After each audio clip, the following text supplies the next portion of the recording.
मशहूर अदाकार की कपिल शर्मा शो में वापसी। अली असगर, कृष्णा, सुनील ग्रोवर या भारती, कौन आएगा वापस?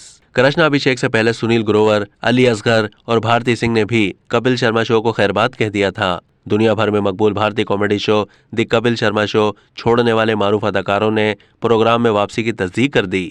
कॉमेडियन कृष्णा अभिषेक ने इंटरव्यू में इंकशाफ किया कि लोगों ने मुझे कहा कि दोबारा इस शो में कभी नहीं जाना। कपिल में बहुत ज्यादा गुरूर आ गया है और अब वो बदल चुका है, लेकिन मैं यहाँ सबकी गलतफहमी दूर कर रहा हूँ कि कपिल बहुत ही मेहनती फनकार है। उन्होंने कहा कि जो कपिल कर रहा है वो आसान काम नहीं है। हमारे लिए इतने सालों से इस तरह का काम करने के बाद नया मवाद तख्लीक करने में मुश्किल होती है, लेकिन कपिल हमेशा कुछ नया लाता है।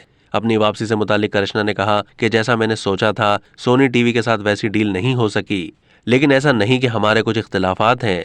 बातचीत करके जरूर कोई राह निकालेंगे और मुझे मद्दा शो में वापस देख सकेंगे। शो में वापस आने की उम्मीद अब भी है। कृष्णा अभिषेक से पहले सुनील ग्रोवर, अली असगर और भारती सिंह ने भी कपिल शर्मा शो को खैरबाद कह दिया था। अब तक के लिए इतना ही। मजीद मालूमात के लिए डेली जंग के यूट्यूब चैनल को सब्सक्राइब कीजिए।